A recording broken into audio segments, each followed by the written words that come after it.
भारतीय संविधान के निर्माता बोधिसत्व डॉक्टर बाबा साहब बी.आर. अम्बेडकर, श्रावस्ती के सम्राट महाराजा सुहेलदेव, बहुजन नायक मान्यवर श्री कांशीराम साहब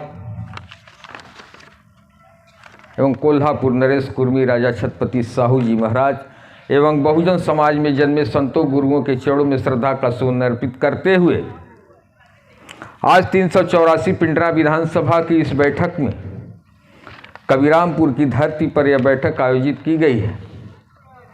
हम लोगों के बीच में माननीय बहन जी के बहुत करीबी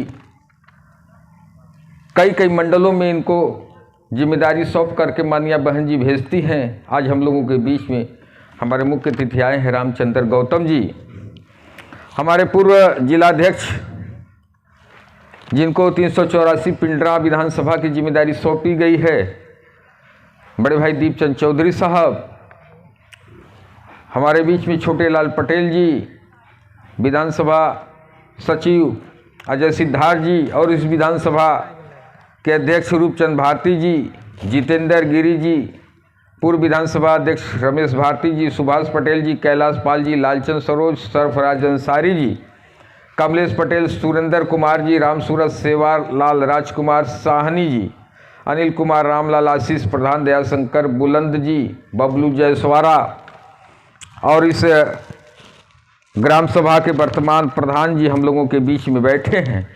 आप लोगों ने अपना अमूल्य समय निकाल करके इस बहुजन समाज पार्टी के मूवमेंट को आगे बढ़ाने के लिए आप लोगों ने अपना अमूल्य समय दिए। हम चाहेंगे कि आप अपने लिए एक बार जोरदार ताली बजा करके अपना अभिनंदन और अपने मुख्य अतिथि का अभिनंदन करें। सम्मानित साथियों, हमारे मुख्य अतिथि जी दिशा निर्देश देंगे, हम लोगों को बताएंगे। हम बहुत ज़्यादा कुछ नहीं कहना चाहते साथी, यह बहुजन समाज पार्टी है। बहुजन समाज पार्टी में ये चर्चाएं हम लोग दरी टाट पर बैठ करके क्यों करते हैं?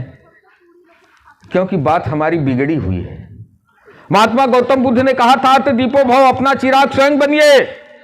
अगर आपके झोपड़ी में अंधेरा है तो ट्यूबलाइट के रोशनी में रहने वाला व्यक्ति आपके घर में आकर के उजाला करने वाला नहीं है। अपने दिया सलाई का इंतजाम खुद करना होगा और अपनी झोपड़ी में उजाला आपको खुद करना होगा। सम्मानित साथियों, आए मेरे साथियों,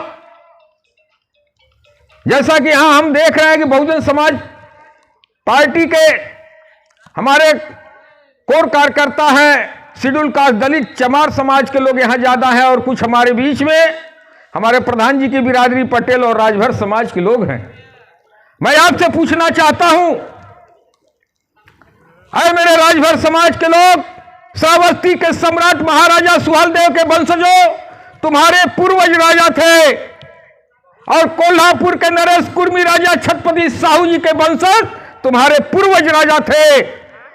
आज ये बद से बदतर की जिंदगी जीने के लिए आप मजबूर कैसे हो गए, जबकि तुम्हारा इतिहास राजा और महाराजाओं का है?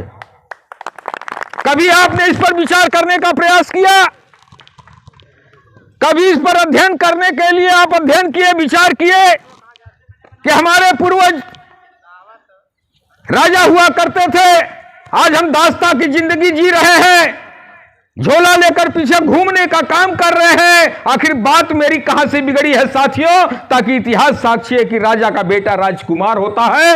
अगर बहुत हालत खराब हो गई तो रामनगर के राजा की स्थिति होगी, उससे ज्यादा बदतर जिंदगी आज हम जो देने वाला हमारा पूर्वज हुआ करता था, जिसका हाथ ऊपर हुआ करता था, देने वाला हुआ करता था, आज यह समाज हाथ रोप करके पीछे पीछे घूमने का काम कर रहा है। इसके पीछे निश्चित ही कोई कारण जरूर होगा।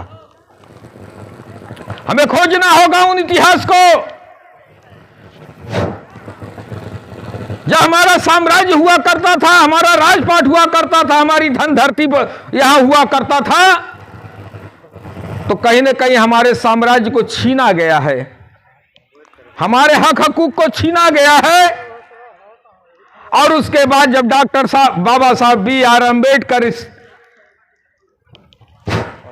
आते हैं और उन्हें संविधान लिखने का मौका मिलता है, सम्मानित साथियों, तो आपका हक हकूक वापस करने के लिए उन्होंने इंतजाम बनाया और कहा कि मैं इस संविधान में, जो भारतीय संविधान हमने लिख रहा हूं, इसमें तुम्हारे हक और अधिकार की बात लिख रहा हूं, और इस हक अधिकार को आप ले लेना। कैसे ले लेना? क्योंकि देखते हैं जब डॉक्टर बाबा साहब बी आम्बेडकर का, जब उनकी तस्वीर आप देखते हैं, उनका स्टैचू देखते हैं, तो एक किताब को सीने से लगा के रखते हैं और दूसरा उंगली का इशारा इस तरह करते हैं। उसका मतलब यह होता है, सम्मानित साथियों, ऐ मेरे दबे कुचले पिछड़े समाज के लोगों, जो वोट का अधिकार हमने आपको दिया है, इतनी लड़ाई लड़ करके ब्रिटिश गवर्नमेंट से, गोलमेज सम्मेलन से जो वोट का अधिकार ला करके हमने आपको दिया है, उस वोट का सही इस्तेमाल कर लेना और सही इस्तेमाल करके उस दिल्ली के संसद भवन पे कब्जा कर लेना,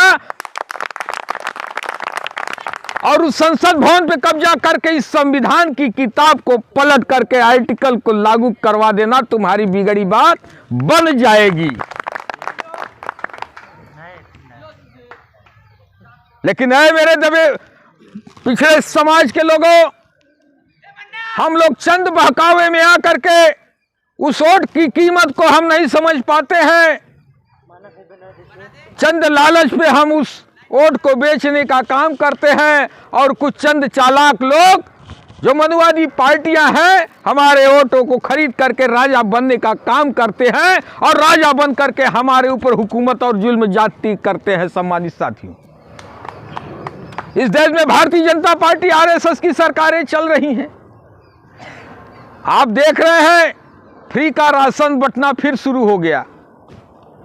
अब फ्री का राशन बंटना शुरू हो गया, गैस सिलेंडर महंगा हो गया, सरसों का तेल महंगा हो गया, दाल महंगा हो गया, और गेहूं के बदले अब केवल चावल ही मिल रहा है।